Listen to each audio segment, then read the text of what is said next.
Welcome to this latest webinar from the Dorset Care Record, and we're really pleased to have Gareth Curt here today for his webinar on top tips for benefits realisation management. And benefits is increasingly a kind of a really important area. We're doing a fair bit of work here at the DCR on it. And we're really kind of keen to know a little bit more about from Gareth. A little bit of background from Gareth. Gareth has basically been working with the NHS since 2004. He started in the acute sector with roles around the referral to treatment target and service quality improvement. But since 2015, he's been working at a national level on supporting local providers and systems to create and demonstrate the evidence of the different national digital healthcare investment is making at a local level, which in turn has created the evidence base for future investment in digital. And that's his current role in terms of the Shared Care Records programme. He's also a great Luton Town fan, and I'm sure he'll be delighted with yesterday's result, where they beat Wigan Athletic in a third round FA Cup replay. So well done to Luton for that. But I'm going to hand over now to Gareth. There'll be an opportunity for him to take questions at the end, and this is being recorded, so you can catch up on this later if you missed anything. Over to you, Gareth. Thank you. Thanks very much, Tony. And hopefully my screen is now on share. But what a great intro! What a great finish off there. You can't beat anything but a 98th minute winner. So thank you, Tony. So good afternoon, everyone. As Tony said, my name's Gareth Curt, and I'll be running you through, I suppose, a benefits management 30 minutes of why we do it, what is it, and some challenges and top tips around that. But this presentation will be, I suppose, I'm sharing my screen, but you can also get to it via menti.com. So for those who've used it before, hopefully it's self-explanatory, but if you can either scan the QR code or go to the website menti.com and enter that code, and that will allow you to interact with the presentation. So just as a sign of people in the presentation, could people use any of the 5 symbols, emojis available to you, just to show you that some people are logged in and able to interact? That'd be helpful, please. Excellent. So yeah, there'll be a few questions in here. For those who like quizzes or like to be fastest finger first and win a prize that isn't there, this has it. But yeah, hopefully it'll be useful for everyone attending. And slowly the numbers are going up, so hopefully that is working for everyone. Okay. So Tony said it all, really. So I suppose the only thing I'd say is just apologies. I know this was advertised with a colleague, Jackie, but unfortunately she can't come today. So it's just myself. But Jackie and I work in the same team. So at the end, if there's follow-up and any further conversations, the 2 of us would be happy to help and follow up on that. So just to gauge the room, I suppose, this session, I just want to understand what your benefits knowledge experience is. Hopefully on your phones or on the computer, you can just give us an indication of whether you feel you're a novice or expert, just to start the call off, please.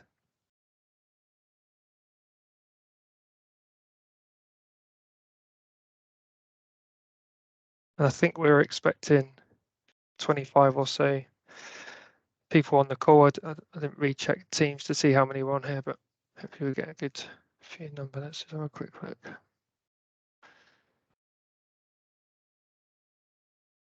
$19 people. So I'll give that just a little bit more time just to see what the room's feeling around benefits. We've got the 8 people.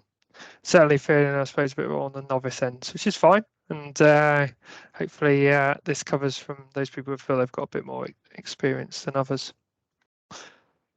Okay, right, thank you. So in terms of the session, we're going to cover, why on earth do we do this thing in the first place? Why do we do benefits? What's the rationale for it? What is a benefit? So kind of just to understand a kind of textbook definition element of it, the approach to it, and then with that approach, the challenges that I've seen and others on this call probably have experienced, along with our top tips that hopefully can help address some of those challenges. That's the aim of the session. So to start us off, we're just going to have a bit of a question here. So I'm going to ask, what percentage of projects are on budget and on time and on benefits? So we've got 9 people in, so so it'll be 15 seconds, but there's 4 options here. So I just want to know what percentage of projects you think are on budget and on time and on benefits. 100%, 47.5%, 7.5%, or 0.5%.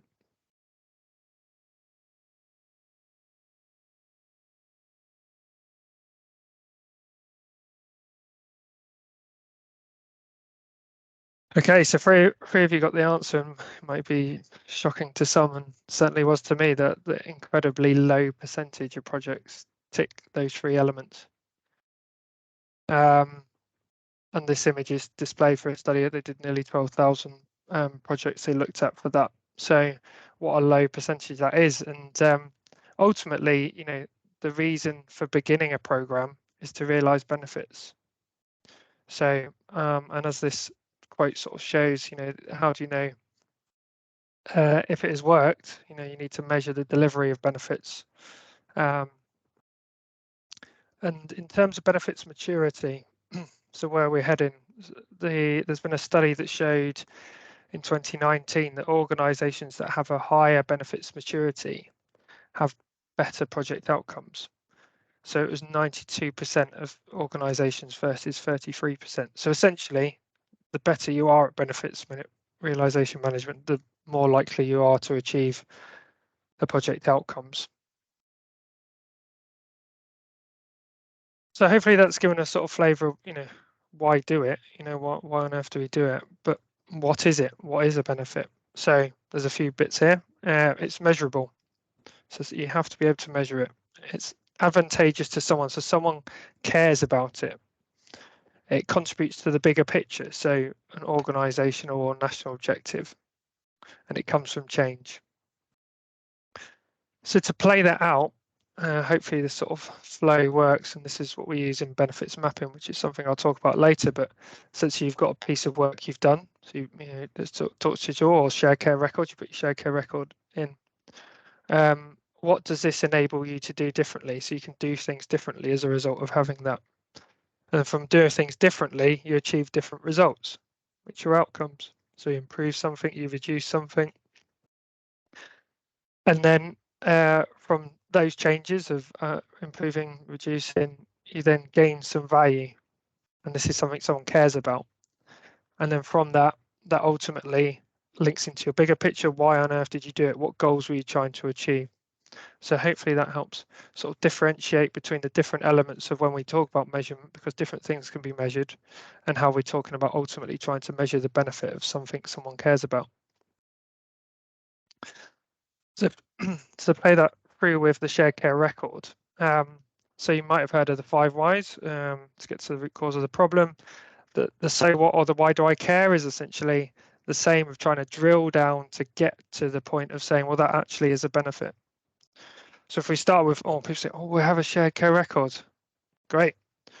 But why do I care about that? Okay, well, clinicians will be able to access the shared care record on which to base assessments and decision makings. Okay, that sounds good, but why do I care that clinicians have got access to it? Well, patients will start to have reduced repeat assessments. Okay, yeah, but why do I care if I have less assessments? I might like lots of assessments. Well, I have a better experience because clinicians will make more informed decisions on my care. So remember that point of the measurement about getting back to someone who cares about it.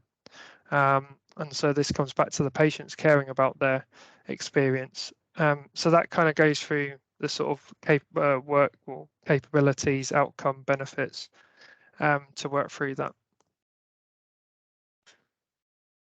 So we're now on to another question, just bear with me.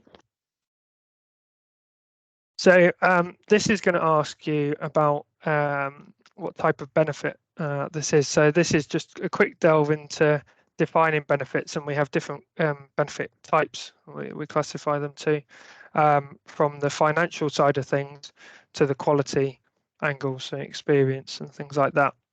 So I'm going to ask the following statement about what type of benefit is this. Improving the efficiency of the organizations, for example, doing more with the same number of people.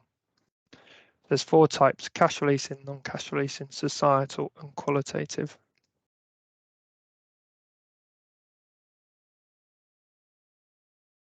We can have a go at that.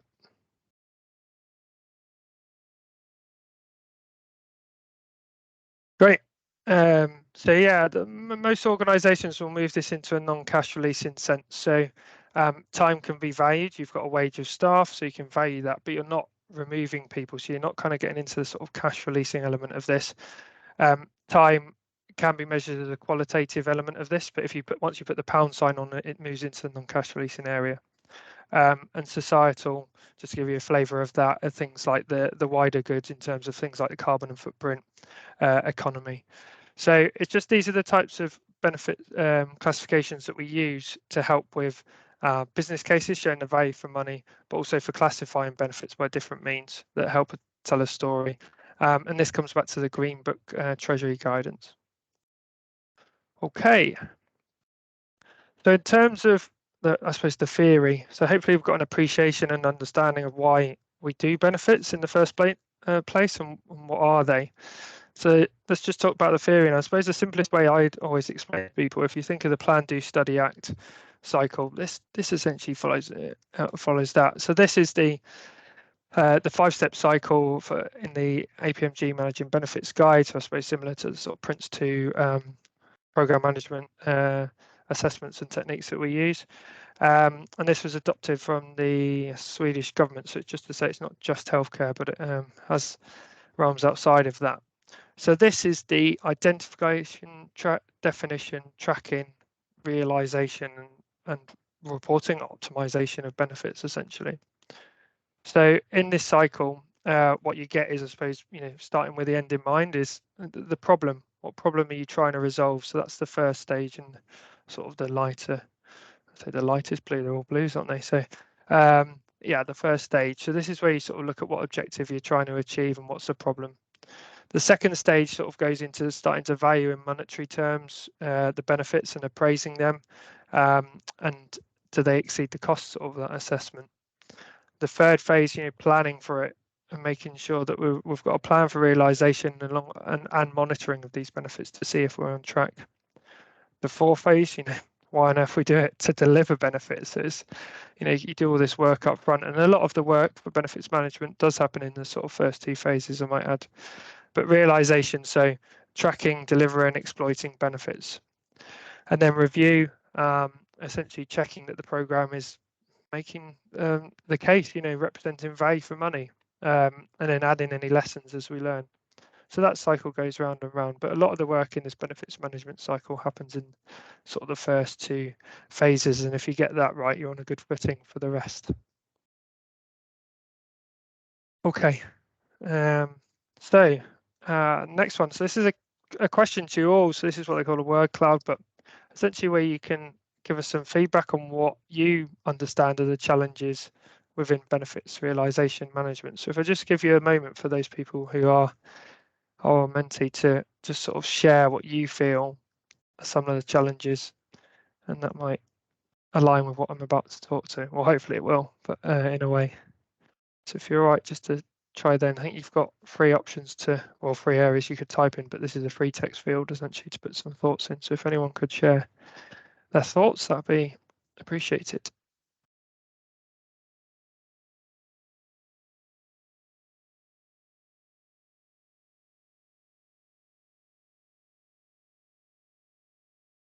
Thank you. So resourcing, most definitely. We'll talk about that. So, a few come in at the same time now. So, yeah, resources that it's so quick sometimes these that you can't keep up with them. Stakeholders, yeah, stakeholders engagement. That theme. Gathering the data, the quality of the data. Variables I'm unsure on. what that exactly means. So if anyone did want to say, just clarify that point, that's fine. Already live. Yeah. The horse is bolted. We've got the system and working back. So getting people on board, yes, another engagement one. And the resourcing, benchmarking. Okay, that's really helpful, and certainly a lot of those hopefully I think will cover shortly. So yeah, great. Thank you very much. So to take someone's point then, we essentially don't, some of the challenges, and I suppose just to give you a flavour, people can interact with these ones. Obviously, yeah, definitely that resonates with me. But we don't start with the end in mind. We buy the solution, we buy the shiny new thing. It's someone's pet project, someone's seen it elsewhere at another trust and things like that. Come back and go, this will work, let's get it, we go and buy it. And then we go, actually, what problem is this going to fix? So we end up with this retrofit of benefits, trying to work out, did it actually solve the problem we had? So that's often a common one seen. Profiling. So the difficulty to measure was mentioned, I think. The lack of data was also mentioned on that word cloud. And then the other big one for me is the detail provided in profiles to replicate. So I say sort of apples with apples, but data so you can compare before and after. So you can notice if you're doing a change. I'd say one of the biggest problems we've had is seeing the handover of homework. So people do all this work on benefits, and then that person will move on, a new person picks up the benefit register, the homework, and they don't understand where the numbers have come from. They can't replicate what someone did worked up before, so therefore they don't know if they're reporting on the right thing. Again, going back to the apples and apples kind of point. So that would be one of the biggest challenges I've seen in the two major programs I've worked on, is the sort of staff turnover and then someone else trying to pick that up. So essentially this is really about optimism bias. People saying that their projects will be work smoothly, plain sailing, and yeah, of course it will run to time and costs will be fine. So it's clearly evidence there, from the Treasury to say that happens over and over again. And I think, working in a business case world where people work up business cases, they will do that to either get the business or get the business case through. So that there's the kind of thing to be wary of. So in essence, we end up with this. We get massive forecasts of this program, lots of expectation, and then the reality when it comes to it, when you may have been provided with the business case, you've got these figures to work to, and then you're saying, how on earth do I achieve that? So the realism on some of these things is just not there. Just after lunch session, obviously, put a nice bit of cake up there. But the attribution question, so what we can fairly claim. So what is fair to our investment to claim that we delivered the benefits on? And this can be a tricky thing because care pathways are complex things, and especially now we're into these wider pathways of care, who's claiming the benefit for what? Because certain factors, there's multiple factors that can affect some benefits. So was it your change that led to that benefit? A really good example to share is one at an acute trust where they were looking at reducing falls. They had a project around a falls assessment. So they put a falls assessment in, they were looking at the number of falls before and after, and they saw the falls were dropping. So they were claiming X amount of falls was just because of their falls assessment. What they're unaware of at the same time was those falls slip mats being put in to prevent falls. So that same project was also claiming the benefits. So kind of double counting of benefits. So in benefits, that do you have a portfolio perspective, or are you kind of working in different islands, looking at different measurement? What's going on around us essentially, which is a hard thing to know because there's a lot of things going on. So are you really aware of everything? Ownership is a big challenge.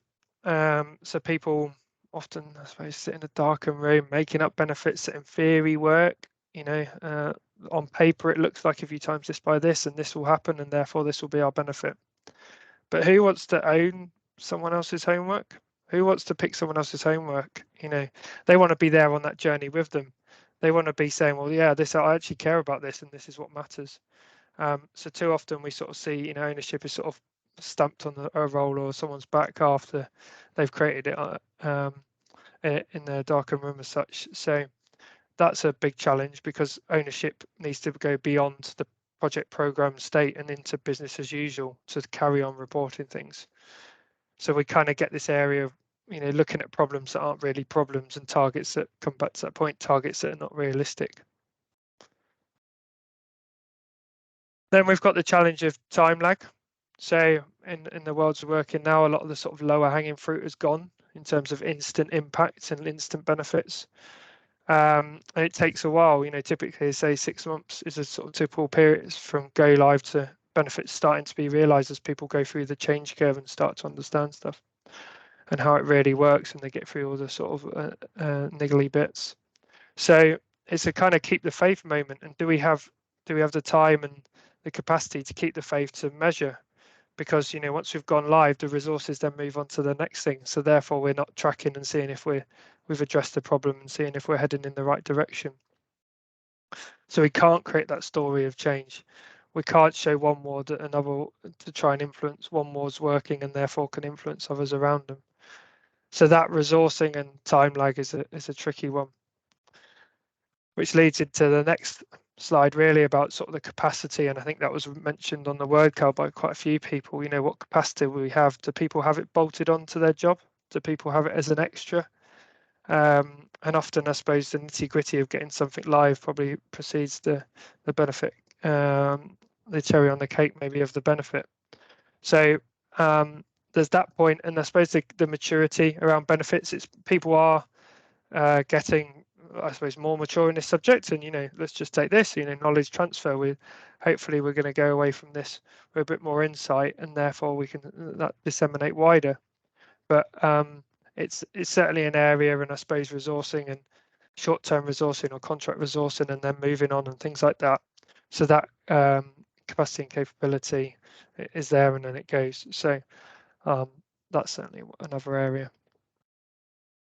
And this was I suppose, a summary I found from APMG, again, the Managing Benefits Guide, of just sort of why do we fail to optimize benefits. So maybe a bit of a summary of everything we've just gone through. But the forecast at the optimism bias, the forecasting, and when benefits aren't identified, the elements of actually the delivery of the change is delayed. So if the delivery of the change is delayed, the benefits are delayed, and it has a knock-on consequence. So benefits are typically in a digital program measured in a 10-year sort of program life cycle. And then that window is every time you delay, the amount you're expecting to realize goes into a shorter window. So it's a kind of ramp up needed, but does the ramp up happen, and is the ramp up possible to achieve what I suppose ultimately you set out to achieve? But in systems and then the magic just doesn't happen. You know, but you put a system in and there's a lot more elements that go around it. So those enabling changes are key to which benefit realization depends on. And if they don't get enough precedent, it just doesn't, the benefits don't get realized to the extent of value that they were expecting. The fourth bullet point on here around emergent benefits. So these are things that you don't expect. So I know we've got a few system suppliers, I think, on the call. So that, you know, the system will expect to deliver X, Y, and Z benefit, but there might be benefits you don't realize the system will bring. So capturing them is always key to an element of your story. At the same time, things that don't always go rosy, and things will have potentially a negative consequence. As long as you can measure and mitigate the disbenefit, you've got a handle on it. But that element of it is clearly an evidence base for failure here. And then one where I suppose, you know, the sort of sunk cost idea, where you just keep ploughing money into it, and then the value for money case, you know, it keeps decreasing. So yeah, that's just something from the APMG guide that sort of summarised what they thought around optimization failure. And I'll leave you to digest this slide just for a minute around why the overspend and the under-deliver elements of this. And I'm sure some of these points might resonate with a few of you.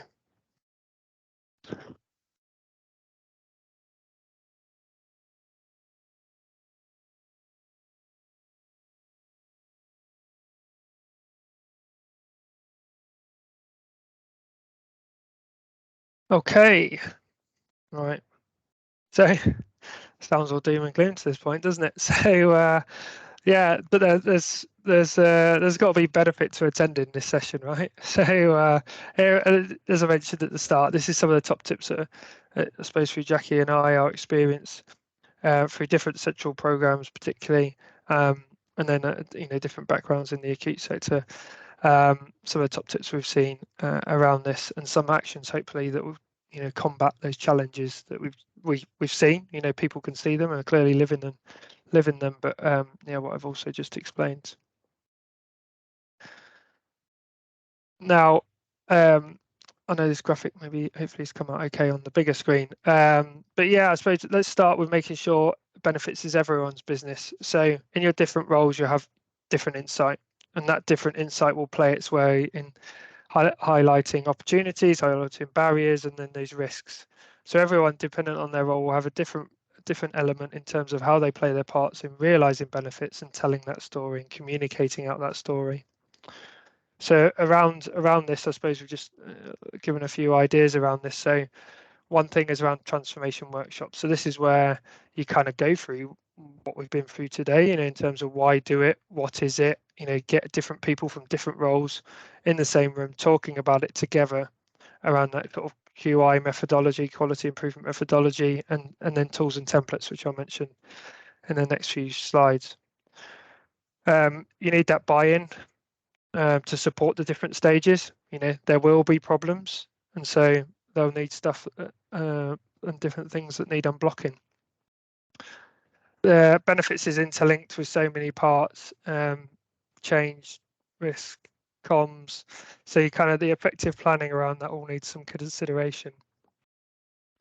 As I mentioned about profiling, the key bit about this, as much detail as possible so someone can reproduce your homework, and tapping into key performance indicators as much as possible. The resource involved in this, as maybe people mentioned in the challenge, is resource intensive, but we to measure stuff that's going to be more than the resource involved in measuring it. So tap into KPIs that are assured metrics as much as possible.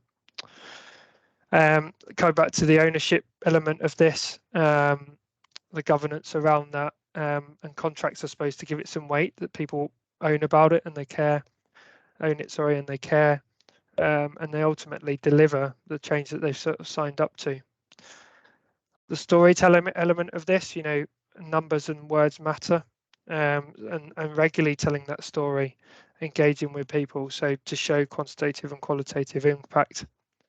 The lessons, obviously, that these different programs and projects have, it's a maturing field, the benefit space, and so in any organization, well, lessons learned is key, but this is another one of how these changes are working and how benefits is working in that approach. And if possible, that dedicated resource for this sort of helicopter view, this portfolio level view across the piece to see what's going on, so you can avoid things like double counting.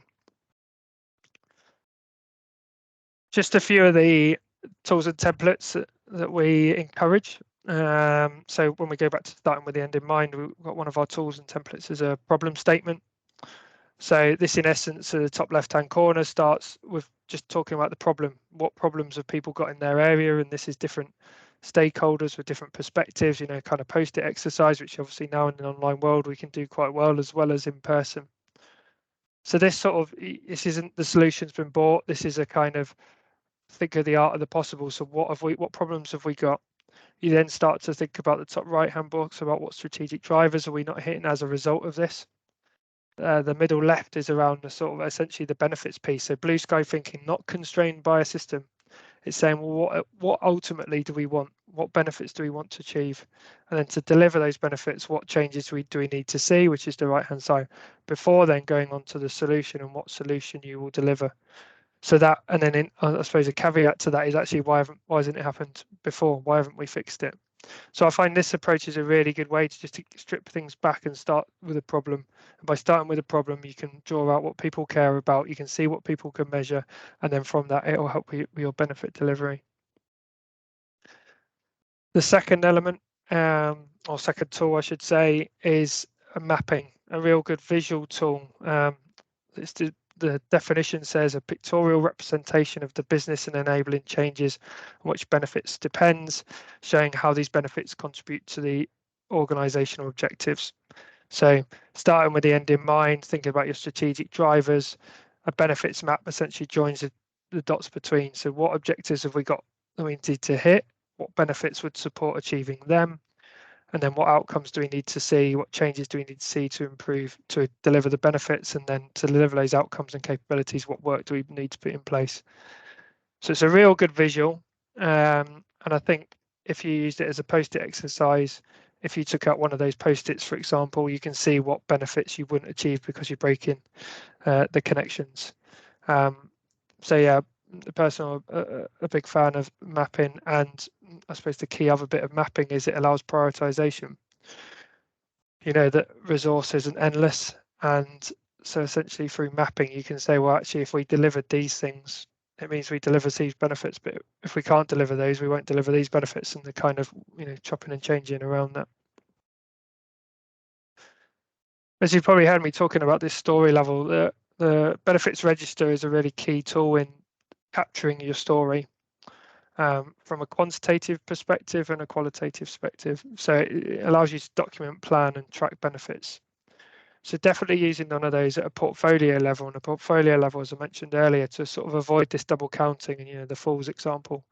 So you can see what's going on, you can see what others are claiming, you can make sure that you're cutting up the cake in fair slices, essentially. I think I've talked about the sort of quantitative and qualitative element of this, but this is, you know, to capture the pounds element of this, to capture the percentages, but also to capture quotes. We know that, you know, quotes can really influence people and how they change. So that's important.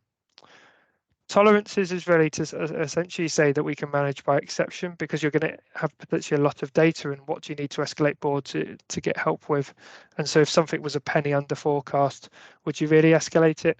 But if it was £1 million under forecast, you might start, for example, you know, on the percentage of a target. What if you're 90% and it was 89? Is that okay? Or if it's 70%, it might not be. So what kind of tolerances are you working to, so you can do that?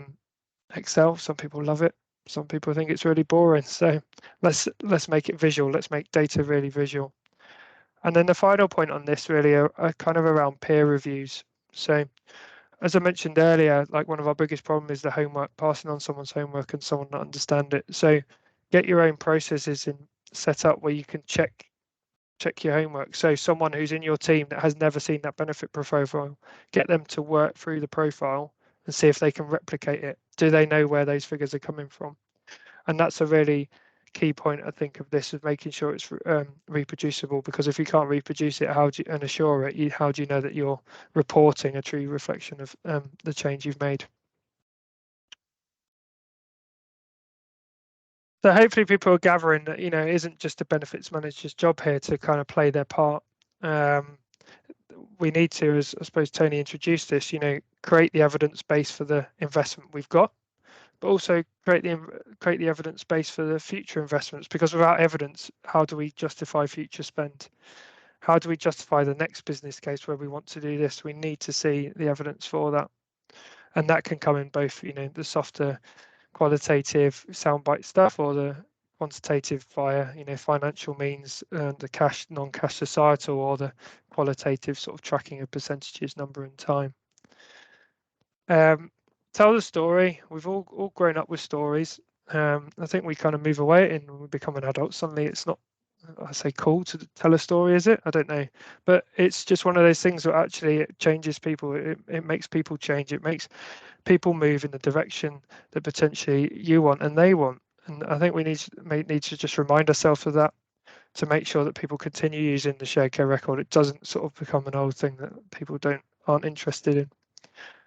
The ownership element of this, so talking about the, you know, in the program state, people might be like, oh yeah, we've got our hand on it, but then once they move off that, who's going to carry on telling that story? So you can help people in either owning it in sort of, if you're at the senior level, of unblocking stuff, but also supporting them along the way, getting that evidence base, and helping them report. And question and benefits, I suppose this is not just from a peer review perspective, so can you reproduce it, but from a behaviours perspective. And this is something I've found via the Program Management Institute in Ireland, where it's sort of questioning behaviour around benefits. So can you actually, as an organisation, claim those benefits? Are they sustainable, past that program into BAU state? Is there sort of a hidden agenda around it? The detrimental impact to realising benefits. And then actually, have we got, the focus on, is it high enough as a priority on sort of that mindset and approach from management? So I thought these are a few good questions I've seen recently. So I just want to, I suppose, remind people that, we've all come on this call with different roles, and there's in any role there'll be overlap, won't there, with different roles. So benefits does overlap into different areas, the engagement piece, the comms piece, the change management piece. And so I suppose we all need to work together on this one to help. It isn't just one person's sole responsibility that they suddenly miraculously can create a benefits picture. So I suppose benefits can't be done alone. It needs sort of, an orchestra of engaged people to do that, but it needs someone responsible for the work and then someone accountable for delivering benefits, and that continuing post-closure. So just to really finish, hopefully we might have seen, and some people might realise, well, we think it's common sense, isn't it, this benefit stuff, but it's not really common practice. So I just wanted to remind people, let's keep with this storytelling idea, keep it simple, and then everything else I think will flow around that of what creates a good story for change. And so my final question then for you is, what's your appetite for benefits? Maybe after lunch, this is the question. Might not be right, but yeah, let's see how people are.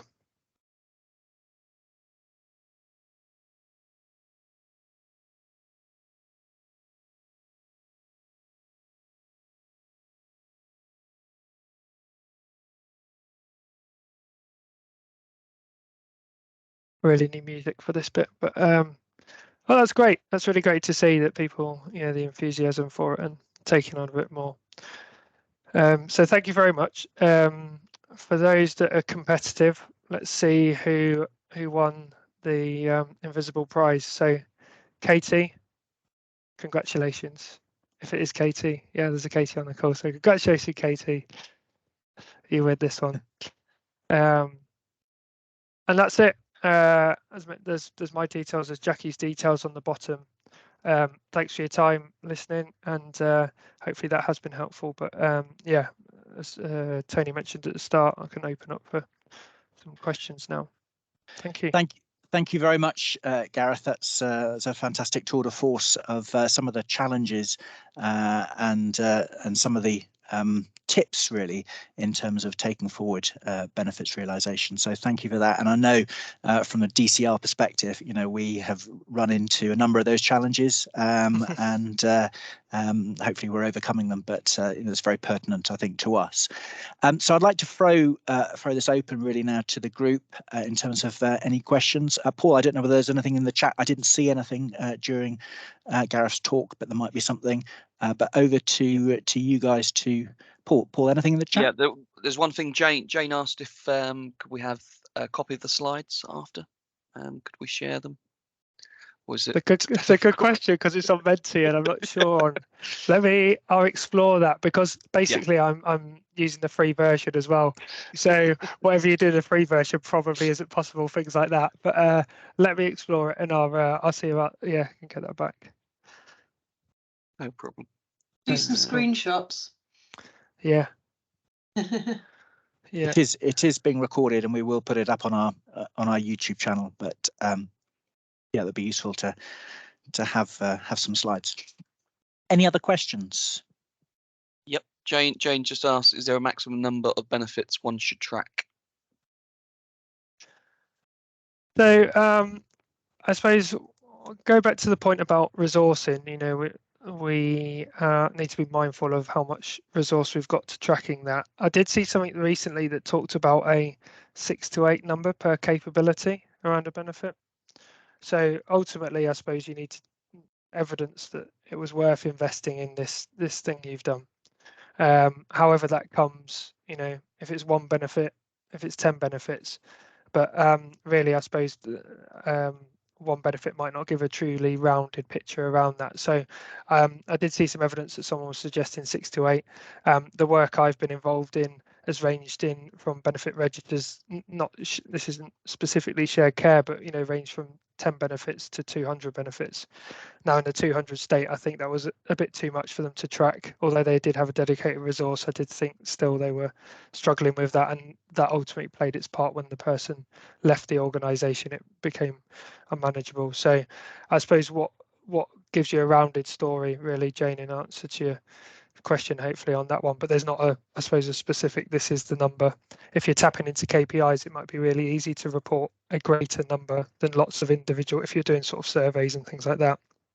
They're quite resource intensive. So yeah, if you had 20 surveys, that would be quite a lot that would be quite an ask. So yeah, I can't say there's a definitive number, but at the same time I could say that some of the evidence has shown this, and it's what really you can tap into, I'd say. Gareth, I'm going to butt in here. I mean, I'm a great fan of knowledge transfer, and obviously we've got 42 ICSs all with different shared care records. Is there an exemplar, or is there one that you're really impressed with that we can perhaps go to and say, okay, so we're stuck on this? Can you help us? Because you must get to see the progress or lack of progress in terms of benefits around the country. Yeah, that's a good question. One actually that I suppose I'd say, Paul, you've helped drive the question of one of the questions we get is what are others doing? What changes are they making? Because different people are interested in different things around shared care records. Not everyone didn't have a shared care record and now has a shared record and doing the same thing. Some had them before and some didn't. So I suppose one of the things we're doing as a group in the national space, and we've actually through Paul's idea on the call, is creating a list, simply an Excel tool of what different changes people are making. So they're investing in care plans, for example. They're looking at end of life, for example. And we're trying to set up groups that kind of people can talk about that to say, actually, we're looking at this. Can we share ideas in your knowledge transfer point there, Tony? In terms of, I suppose, one of the areas shared to care was one of the Lycra investments. So they've been going a bit longer, and they've, I suppose their process have set up, and they are tapping into KPIs. They are using a KPI tool, a dashboard that can help them present their data. So they are certainly one of the areas that I think partly, they're years ahead, but that's because they started a few years ahead of that as well. So they are one of the areas that we often refer to, and they've presented on our group about how they do benefits and how they track benefits. So they've certainly disseminated a lot of knowledge. But I would say the other flip of this is there is pockets of good work going on and challenges elsewhere, and I think that conversation around that will be driven by who's doing similar deliverables, and therefore, oh well, we did it this way, we did it that way, and the conversation's opened up more than just benefits. It's like, well, actually, just the delivery of something. People with multiple hats on are asking not just the benefit question. So, if that helps, Tony. Yeah, that's really helpful. Thank you, Gareth. Any other questions or anything else in the chat? Yep, there is. So Andy's asked, how do we move from benefits being a nice to have to being actually a business critical function? Maybe not one you can answer, but yeah. Well, I suppose, Andy, on your point, I've said, what's the value in benefits, especially after you get delivered the solution? You feel like you've got the money, you're delivering the solution. I think I personally have seen the value from going back to creating that evidence base, because I was working on the Global Digital Exemplar program, and then to get to the Frontline Digitization program, which was a £1 billion, £2 billion investment. I think that's what it is. It needed the evidence base behind that. And where did the evidence base come from? It came from the Global Digital Exemplar. So I suppose if people don't use their own homework, particularly, I found when they've used others' homework, when we come back to this forecast versus actual, it hasn't really played out. So, people are taking other people's examples because we don't have all the answers. We have to use exemplars from elsewhere, but we need to localize it. And so I suppose if we can become self-sufficient on creating our own evidence base, I think its criticality and importance will go up. And I'm sure all of you are getting questioned, well, where does that show the return on investment? It comes, a lot of it's coming down to that. So I think I'm seeing that some of the narrative back from people are about, actually, I kind of get why we need to do this now, because I can't get the next renewal of my contract unless I show the evidence of what this is delivered. But it's a tricky question, yeah, Andy, and yeah, I suppose when we talk about engagement, I don't know all the roles on the call exactly, but have we got execs buying downwards as such? Are these people at the top of the shop and the people that can unblock stuff, have they got a benefits mindset? And that's what we're trying to disseminate. We're trying to, when I talk about these workshops, we're trying to say different roles come along to hear the same story. And one of the ones we did in Langston, South Cumbria, or Lancashire Mental Health Trust, their clinical director opened it up to lead the way of talking about, this is important for us all to be here, to talk about why, what difference we're making, what value we're adding. So yeah, great question. And yeah, I certainly resonate with the nice to have element of it when you come down to the nitty gritty. So yeah. Okay, one more from Andrew, who said, what's the best way of interlinking supplier benefits to customer benefits? So our benefits. So Andrew is with Orion, so she's asking how we can interlink the supplier benefits when they. That's a great question. Yeah. And I suppose a lot of my work has been led by, I suppose, the local area creating their benefits, and so I suppose I haven't seen many supplier benefits to say about linking to that. But I suppose ultimately local KPIs, do the supplier benefits link into local KPIs, and then from that, can those KPIs demonstrate the benefit to the customer? But yeah, I suppose when you say customer, you mean the person purchasing the, yeah. Yep. That's a good question, and one I probably haven't given enough thought about, to be honest. So one to take away, I think, Andrea. Okay, Jane has popped in a late one as well. She said, do you have any advice on realizing unmeasurable benefits? So e.g. user reports, they can give better care, but it's difficult to prove. Yeah, so with Jane, we're finding a lot of that. I think stuff is tricky to measure, isn't it? And I think if you go back to the definition says the benefit has to be measured. But we know that quotes, sound bites, anecdotes provide real value in showing what it makes a difference to someone and someone cares about it. So we're always encouraging that kind of element of it to be tracked on the register through anecdotes. And then from that, you can actually, I don't think I mentioned it on the call, around the taxonomy you can apply around that. So you could say a quote, and then how do you break down the quote? So you sort of, well, it links into this long-term planning objective. It links to this ICS objective. It links to this quality improvement dimension by the World Health Organization. And from that, you kind of give some classification to it if you needed to filter it for different audiences. But yeah, ultimately, you're not tracking it month on month, quarter on quarter, year on year, but you're just getting a thing here and now. And I suppose what Paul and others on the call might be hearing is you can get some quotes relatively quickly, and then you build up from that. So yeah, I'd certainly say capture them, take them from the user reports, put them in one sort of area like a register where you can do both at the same time, and then that would align, for example, with your point around better care. Hopefully that helped. Thank you. That's all in the chat, so that's the chat done. Okay, thank you very much, Paul. Last call then for any final question. If not, then I just want to.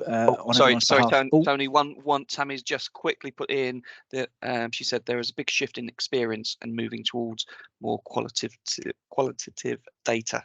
So sorry, it's not a question, just pointing that out. Sorry. The mouthful, and it's certainly, I suppose, yeah, this isn't all about the pound signs. The pound signs play its part in creating the business case, investment case, but that is supported by the qualitative angle. So yeah, we can't forget that. If we think about quality improvement, we start with quality and then the pounds fall out as a result of it. So yeah, just to echo Tammy's point, yeah, let's not just make this it's got a pound sign against it and that's benefits. It isn't. It's both sides of things. Thanks, Gareth. I think one of the things I wanted to kind of take away from this is how much of a sort of teamwork this is. It's not just sort of the business analysts who are doing the benefits work, but it's right across the spectrum, and it needs buy-in from top to bottom, really. So thank you very much, Gareth, for your time and for your energy and enthusiasm and for the presentation. And thank Pleasure. you to the audience for dialing in. So thank you and goodbye. Thanks, everyone. Thanks a lot. Bye. Bye.